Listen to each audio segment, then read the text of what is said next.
Mekah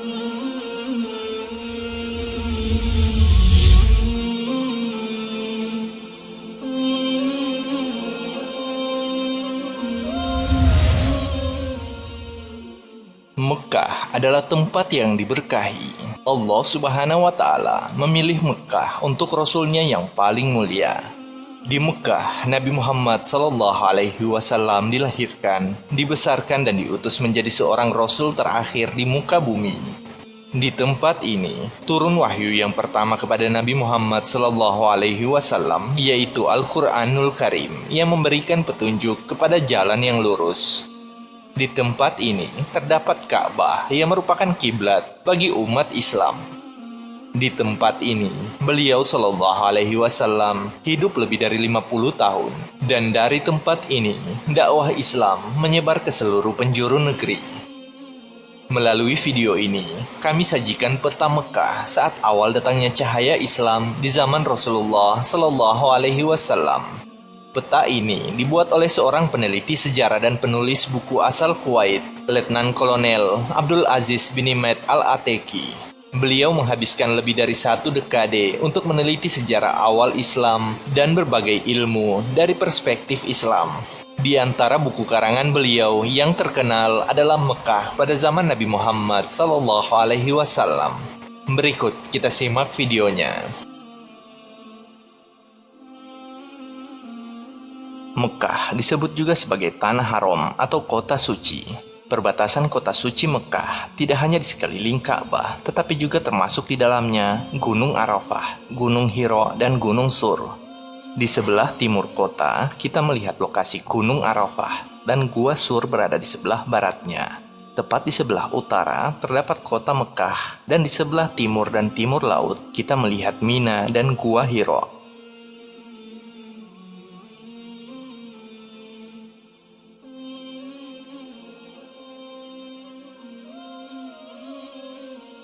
Penutup Ka'bah atau yang disebut dengan kiswah adalah kain yang berkualitas tinggi dan terdiri dari berbagai warna. Dalam ilustrasi gambar, terlihat juga sumur air Zam-Zam yang airnya berada di permukaan sumur. Tetapi, biasanya airnya jauh lebih rendah dan dalam. Di samping sumur juga memiliki konstruksi 2 tempat untuk mengisi air. Yang paling dekat dengan Ka'bah digunakan untuk minum dan yang satunya lagi digunakan untuk mencuci.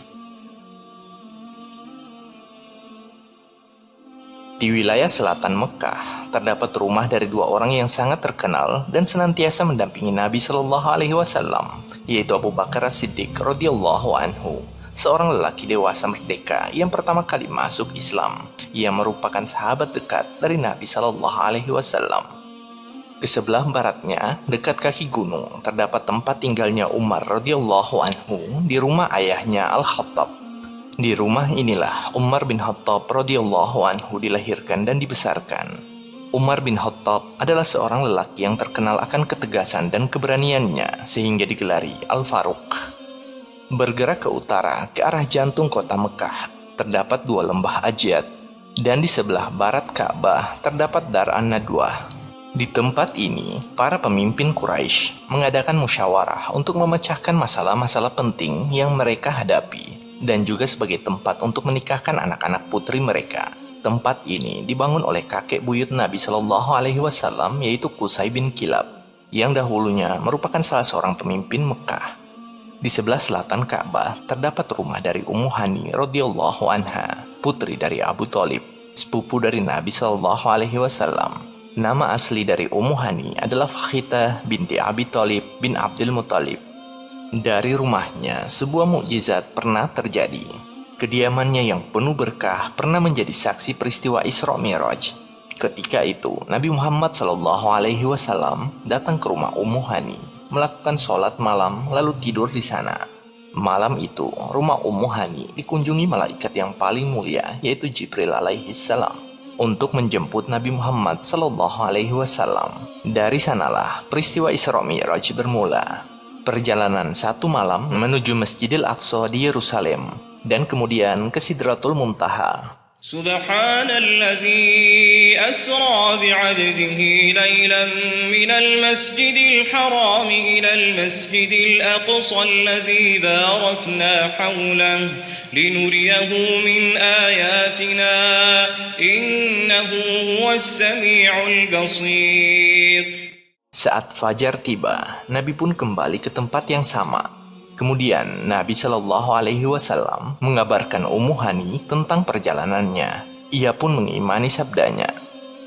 Di sebelah timurnya terdapat rumah Abdullah bin Jad'an, salah seorang yang kaya dan berpengaruh di Mekah. Di rumah Abdullah bin Jad'an ini pernah terjadi kesepakatan damai setelah terjadi perang Fijar. Perjanjian damai ini disebut dengan Hilful Fudul. Hampir seluruh kabilah Quraisy berkumpul dan menghadirinya, termasuk Nabi Muhammad Sallallahu Alaihi Wasallam, yang ketika itu beliau berusia 15 tahun. Rasulullah Sallallahu Alaihi Wasallam pernah bersabda, "Sesungguhnya aku telah menyaksikan di rumah Abdullah bin Jad'an satu perjanjian. Seandainya aku diajak melakukannya dalam Islam, tentu aku kabulkan." Di sebelahnya terdapat rumah dari Uqbah bin Abi Mu'aid, musuh yang suka mengganggu Rasulullah Sallallahu Alaihi Wasallam, orang yang dengki terhadap Islam dan kaum muslimin. Rasulullah Sallallahu Alaihi Wasallam pernah bersabda, "Dahulu aku berada di antara kejelekan dua tetangga, yaitu Abu Lahab dan Uqbah bin Abi Mu'aid." Lebih jauh ke arah timur terdapat rumah dari Abu Al-As bin Rabi dan istrinya Zainab binti Muhammad radhiyallahu anha, putri dari Nabi Muhammad Sallallahu Alaihi Wasallam. Di seberang lembah sebelah utara mereka terdapat rumah dari musuh Islam dan penentang besar dakwah dari Nabi Muhammad SAW, yaitu rumah Abu Jahal. Beralih ke sebelah utara, kita melihat rumah yang sangat terkenal, yaitu rumahnya Al-Arqam radhiyallahu anhu. Rumah yang menjadi tempat berkumpul dan bertemunya Nabi Shallallahu Alaihi Wasallam dengan para sahabat untuk mengajarkan Islam secara sembunyi-sembunyi selama beberapa tahun, sekitar dari tahun ke-5 sampai tahun ke-7 atau ke-8 kenabian. Rumah ini berada dekat dengan Jabal Sofa. Diperkirakan sekitar 60 orang sahabat berkumpul di tempat ini sebagaimana pendapat para ahli sejarah.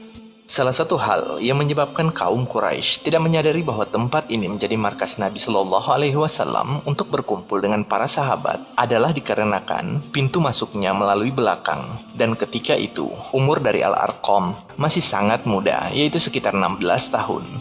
Di sebelah utara Ka'bah, dekat dengan sumur Zam-Zam, kita melihat gerbang Bani Syaibah yang terkenal, yang merupakan gerbang utama ke area Ka'bah sebelah utara. Bergerak ke arah utara, kita melihat lembah Bani Hashim.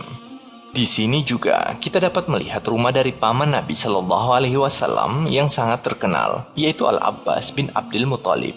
Dan di depan rumahnya terdapat jalan untuk menuju ke Bukit Marwah.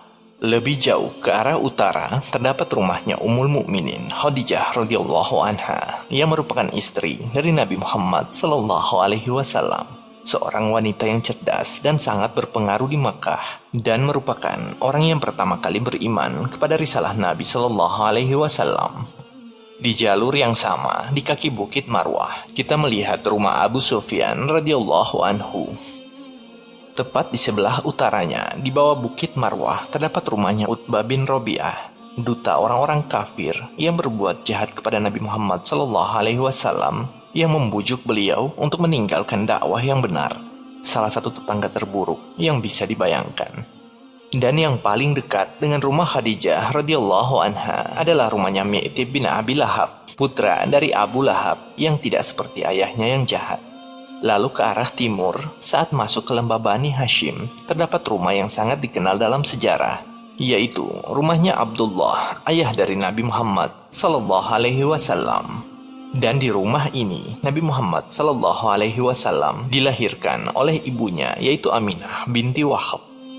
Lebih jauh ke dalam lembah Bani Hashim, kita melihat rumahnya Abu Thalib, paman dari Nabi Muhammad Sallallahu Alaihi Wasallam. Di rumah inilah Nabi Sallallahu Alaihi Wasallam tumbuh dan berkembang hingga memasuki usia remaja.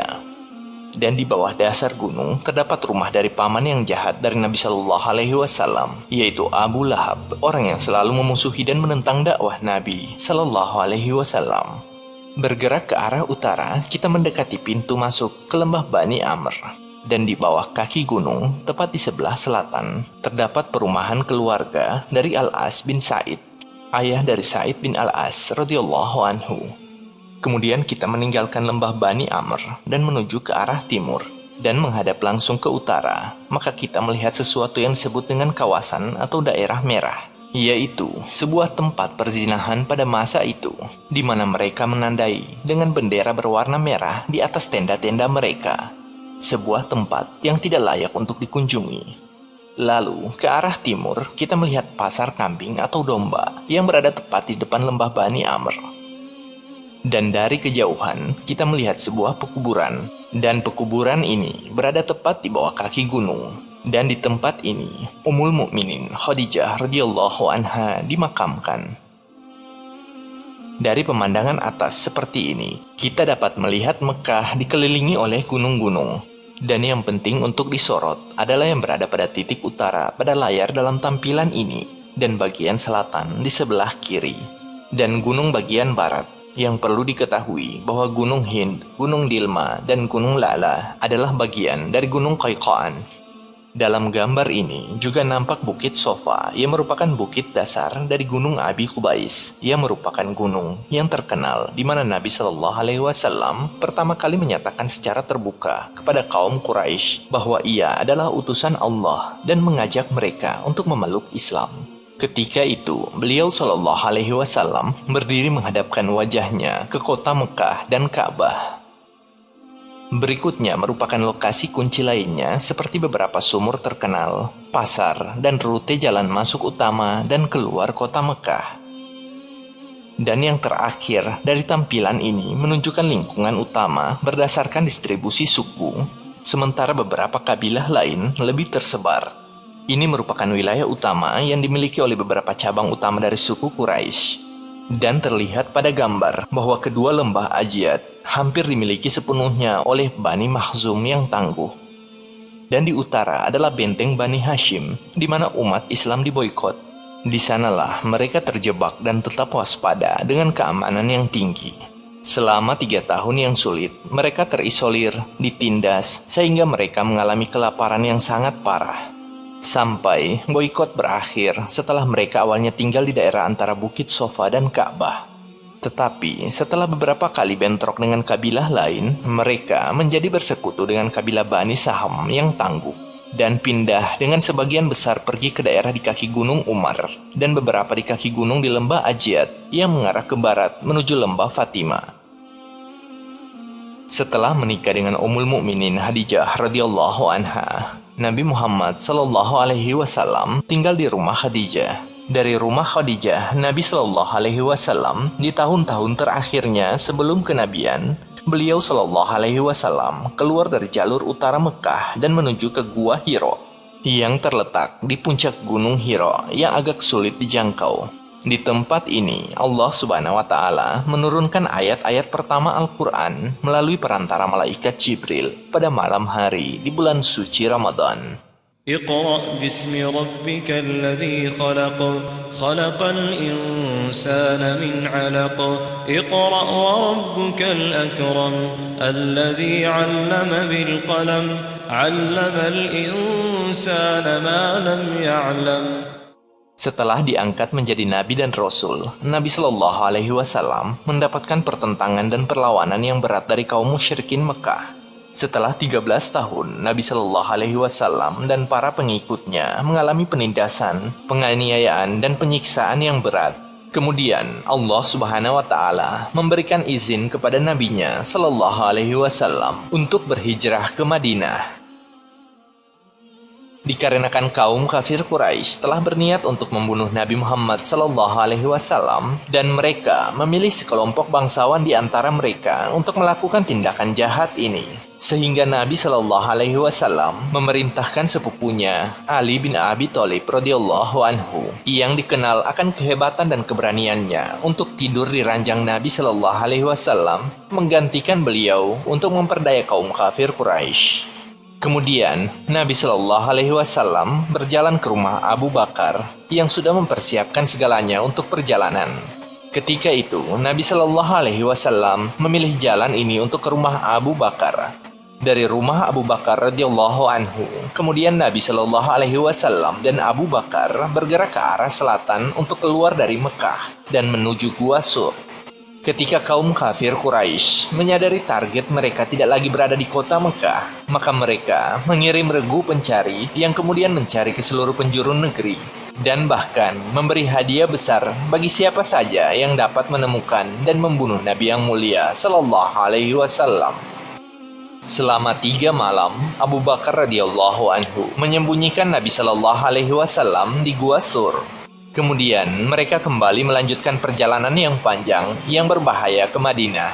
Dalam perjalanannya, Nabi Shallallahu alaihi wasallam dan Abu Bakar singgah di daerah Quba yang berjarak sekitar 5 km sebelah tenggara kota Madinah. Asalnya, Quba adalah nama sebuah sumur di sana, namun akhirnya menjadi nama sebuah perkampungan. Di sanalah tempat tinggalnya Bani Amr bin Auf. Nabi Shallallahu alaihi wasallam tinggal di kampung Bani Amr bin Auf selama belasan hari, kemudian mendirikan Masjid Quba, masjid pertama bagi umat Islam. Setelah itu, Nabi Shallallahu alaihi wasallam dan Abu Bakar berjalan menuju pusat kota Madinah. Di kota Madinah, Nabi Shallallahu alaihi wasallam membangun Masjid Nabawi. Dan dari sinilah azan pertama kali dikumandangkan, yang kemudian Islam menyebar dan menjadi kuat, hingga di kemudian hari dapat membebaskan kota Mekah dari kesyirikan. Mekah dengan berbagai keutamaannya memiliki tempat tersendiri di hati umat Islam dan tetap akan menjadi kota paling suci dalam Islam. Tempat di mana jutaan umat Islam dari seluruh penjuru negeri berkumpul untuk beribadah, mengagungkan Allah Subhanahu wa Ta'ala, Zat yang Maha Pencipta.